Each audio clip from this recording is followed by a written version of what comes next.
ஏனைய தரப்புகளும் உடன்படுகிறார்கள் என்ற நிலையிலே அதனை நாம் செய்தே ஆக வேண்டும். ஈழத்தமிழர்களாக நாங்கள் ஒரு பொது நிலைப்பாட்டை, ஒருமித்த நிலைப்பாட்டை எடுக்க வேண்டும் என்பதிலும் எந்த மாற்று கருத்தும் இல்லை. அது எப்பொழுது சாத்தியமாகிறதோ அப்பொழுதுதான் சாத்தியமாகும். அதுவரைக்கும் அதை நோக்கிய முயற்சிகளும் கலந்துரையாடல்களும் என்னுடைய குரு முதல்வர்கள் அவர்கள் சொன்னது போல போராட்டங்களும் தொடர்ந்து நடைபெறத்தான் வேண்டும். அந்த விதத்திலே இந்த சமஷ்டி என்கின்ற கூட்டாட்சியை நாங்கள் முன்மொழியும் பொழுது ஏக்கியராட்சியம் என்ற முன்மொழிவுக்கு வரலாற்றிலே முதல் தடவையாக தமிழர் தரப்பினுடைய ஆதரவோடு அது நிறைவேற்றப்பட்டு விடுமோ என்கின்ற அச்சம் எங்கள் அனைவருக்கும் மேலோங்கி இருக்கக்கூடிய சூழலிலே கூட்டாட்சி தத்துவம் அல்லது சமஷ்டி என்பது இங்கே சொல்லப்பட்ட திம்பு கோட்பாட்டினுடைய அடிப்படையிலே உச்சபட்ச சமஷ்டியாக ஒரு கான்ஃபெடரல் ஸ்டேட் என்று உச்சபட்சத்துக்கு போகக்கூடிய ஒரு இணைப்பாட்சி என்று கருதின ஒரு சந்தர்ப்பத்தில் கூட அதனை கோருவதிலே அல்லது கேட்பதிலே எந்த தவறும் இல்லை. ஆனால் நமது இனத்தினுடைய நீண்ட விடுதலை போராட்டம் எதற்காக எந்த நிலையை அடைந்திருக்கிறது என்பது உங்கள் அனைவருக்கும் தெரியும்.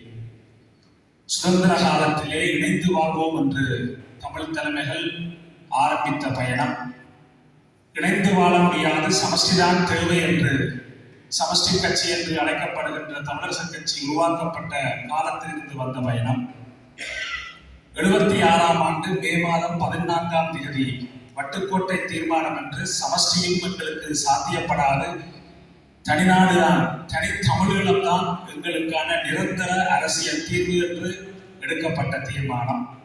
அதனை தொடர்ந்து வந்த ஆயுத போராட்டம் 2009 முள்ளிவாய்க்காலிலே மௌனிக்கப்பட்டதன் பிற்பாடு இப்பொழுது நாங்கள் தொடர்ந்து பயணித்துக் கொண்டிருக்கிற இந்த பயணம், அந்த அடிப்படையிலே தனிநாட்டுக்கான தமிழீழ கோரிக்கை கைவிடப்படவில்லை.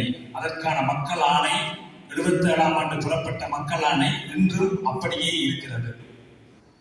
கடந்த காலங்களிலே வந்திருக்கக்கூடிய பாராளுமன்ற தேர்தல்களிலே மக்கள் ஆணை என்பது சர்வதேச ராஜதந்திரிகள் தாங்கள் நினைப்பதை செய்வதற்கு, அது சரியோ பிழையோ, தங்களுடைய சுய லாபங்களுக்காக, மிகவும் மனவருத்தத்துடன் பதிவு செய்கிறேன், தங்களுடைய சுய லாபங்களுக்காக அவர்கள் தங்களுடைய ராஜதந்திரங்களை பயன்படுத்தி மக்கள் ஆணை என்ற ஒரு விடயத்தை முன்வைக்கிறார்கள். எங்களுடைய அரசியல் கட்சிகளுடைய நிலப்பாடுகளில் கூட மக்கள் ஒவ்வொரு முறை ஒவ்வொரு விதமான தேர்தல்களிலே வாக்களிக்கிறார்கள். ஆனால் எங்களுடைய மக்களுக்கு, எமது உறவுகளுக்கு கூட அரசியல் ரீதியான விழிப்புணர்வு, சரியான விழிப்புணர்வு, அரசியல் ரீதியான சரியான அறிவு இல்லை என்பதை அடிப்படையாக இருக்கிறது. ஏக்கிய ராஜ்யமா சமஷ்டியா என்று வரும் பொழுது கூட அந்த நிலைதான் வந்து கொண்டிருக்கிறது, வரப்போகிறது. ஆக அந்த அடிப்படையிலே மக்கள் அனைவருடைய மனதிலும் இருக்கக்கூடிய அபிலாஷைகளை வெளிப்படுத்தக்கூடிய ஈழத்தமிழர்களுக்கான நிரந்தர அரசியல் தீர்வுக்காக தமிழர் தாயகத்திலே ஒரு பொது வாக்கெடுப்பு, சர்வஜன வாக்கெடுப்பு சர்வதேச சமூகத்தாலே நடத்தப்பட வேண்டும் என்பதுவே எங்களுடைய நிலைப்பாடாக இருக்கிறது. ஸ்ரீலங்கா அரசு ஏக்கிய ராஜ்ய வரவை பாராளுமன்றத்தில் நிறைவேற்றும் பொழுது அங்கே இருக்கக்கூடிய எங்களுடைய பாராளுமன்ற உறுப்பினர்கள் அதற்கு ஆதரவளிக்க கூடாது. அவர்கள் ஆதரவளிப்பவர்களாக இருந்தால் ஒற்றையாட்சியை முற்றுமுழுதாக ஏற்றுக்கொள்ளுகின்ற, எமது இனத்தை காட்டிக் கொடுக்கின்ற ஒரு அடிப்படையில் தான் அவர்கள் கருதப்பட வேண்டியவர்கள். பாராளுமன்றத்திலே அது எப்படியோ நிறைவேற்றப்பட போகிறது. அதே போல ஸ்ரீலங்கா அரசு ஒட்டுமொத்த இலங்கையிலும் அடுத்த கட்டமாக இந்த புதிய அரசியலமைப்பை நிறைவேற்றுவதற்கு ஒரு சர்வஜன வாக்கெடுப்பை ஒட்டுமொத்த இலங்கையிலும் அனைத்து இன மக்கள் மத்தியிலும் நடத்தும் பொழுதும் அங்கே பெரும்பான்மை அதற்கு சார்பாக வாக்களிக்கக்கூடிய தன்மைகளே இருக்கின்றன. அந்த அடிப்படையில் பார்க்கும் பொழுது கூட நாங்கள் எங்களுடைய எதிர்ப்பை நிச்சயமாக பதிவு செய்ய வேண்டும். இந்த கொண்டு வருகின்ற அரசியல் யாப்பை நாங்கள் முற்றுமுழுதாக மறக்கின்றோம் என்கின்ற எதிர்ப்பை ஒவ்வொரு தமிழனும் அந்த வாக்குரிமையூடாக பதிவு செய்ய வேண்டும். அதிலே மாற்று கருத்து இல்லை. ஆனால் அதே நேரம் நாங்கள் கோருகின்ற பொது வாக்கெடுப்பு என்பது தனிநாட்டுக்கான வெளியக சுயநிர்ணய உரிமையை வலியுறுத்தக்கூடிய அடிப்படையிலே இருக்கக்கூடிய ஒரு தெரிவாக இருக்கிறது.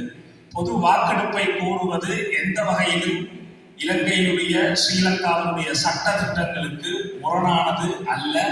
அது சட்டத்துக்கு உட்பட்ட எங்களுடைய ஒரு கோரிக்கை என்பதை முன்வைத்து நாங்கள் சமஷ்டியை மையமாக வச்சு ஒரு தேச திருச்சியை மேற்கொள்ளுவோம் அல்லது தமிழர்களை திரட்டுவோம் என்றால் அது ஏக்கிய ராஜ்யத்திற்கும் சமஷ்டிக்குமான இடைவெளி குறைவாக இருக்கக்கூடிய சூழ்நிலையிலே குழப்பங்களை ஏற்படுத்தலாம். ஆனால் பொது வாக்கெடுப்பு என்கின்ற ஒரு அடிப்படை கருப்பொருளை மையமாக வைத்து ஒரு தேச திரட்சியை நாங்கள் மேற்கொள்வோமாக இருந்தால் அது எங்களுடைய அபிலாஷைகளை நிச்சயமாக சரியான விதத்திலே வெளிப்படுத்தும்.